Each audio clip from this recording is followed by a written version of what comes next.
YouTube. This is probably going to be my last video tonight because I'm just, right now. But, I said I was going to do a video about my matron and my patron goddess and god, and I am. So, here we go. I am really no help at all to anyone who is trying to find their matron and patron, because it really came really easy for me. I didn't really have to do a lot of searching. That's really not fair, because I know that there are people who really search, and I didn't have to do all that. I was always really obsessed with mythology as a kid, and I read about all different types of mythology, but the two that I read the most about were the Egyptian myths and the Greek myths. And I really liked the Egyptian myths and the Egyptian gods, but I felt connected, even back when I was a kid and I was Christian, to the Greek gods. Like, I really felt something toward them. And of the Greek gods, the two that fascinated me the most were Athena and Hermes. All I knew about Athena was honestly what I saw on Xena and shit like that when I was a kid, but that got me started into doing more research about her, and I was fascinated with her. And Hermes, all I knew was that he was a messenger of the gods. I didn't know until later that he was associated with messages in general, and sometimes with writing and that sort of thing, which made it make a lot of sense as to why I was so drawn toward him. When I was a kid, I figured it was because it was my destiny to travel all over. Still in Ohio. But that's what I figured it was. That's why I thought I liked him so much. I don't know. But when I became a witch, and I wanted a matron and a patron. I knew that. Like, that was very important to me. And I thought about it for a little bit, and I was like, well, you know, Athena and Hermes. They're my favorites. You know, you're 11 years old, that's the way you look at that. But as far as how I see the relationship, because I don't think that that's a one-size-fits-all kind of deal. I think that even amongst us witches, there's, you know, we see it differently.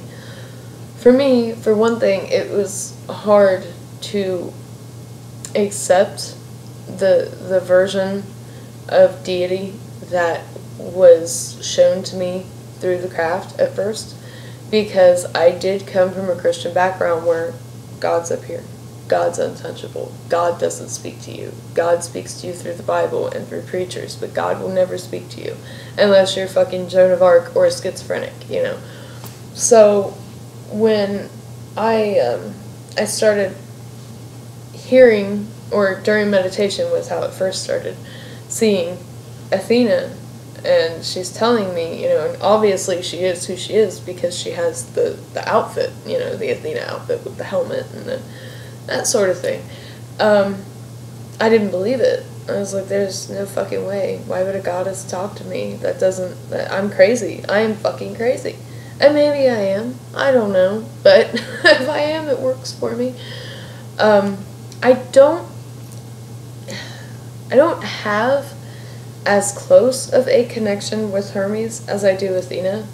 I don't know if it's because I'm a bastard and I'm just used to being in a one-parent house, or I mean, I'm connected to him, and I love him, and I honor him, and I thank him every day, just like I do Athena, for always being at my side and for being my patron. But usually if there's something that I need to do, or, sorry, my eye is super blurry, or there's something that I need to know, which is funny, he's the messenger, and you would think it would be him, but usually it's Athena who comes to me.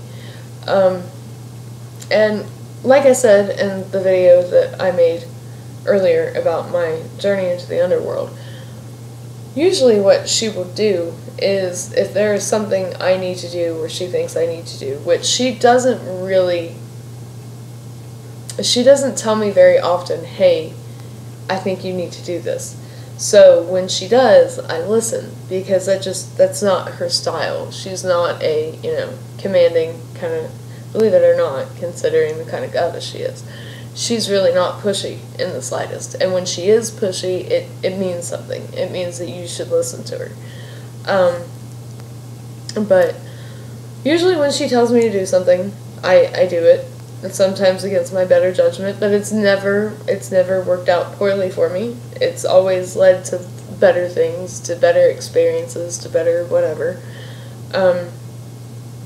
I look at my matron and patron as my parents, my spiritual parents.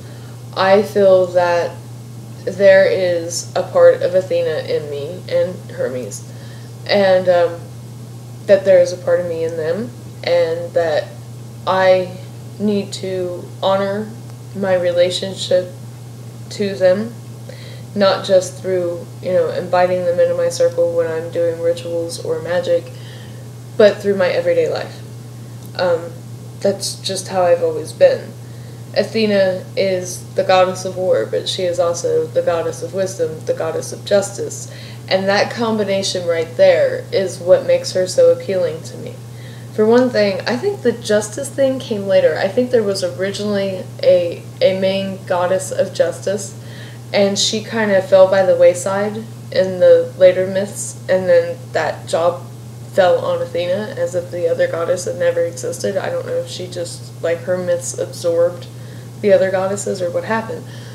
But even though that came later, and that isn't usually what she's known for, that is probably what resonates the most with me.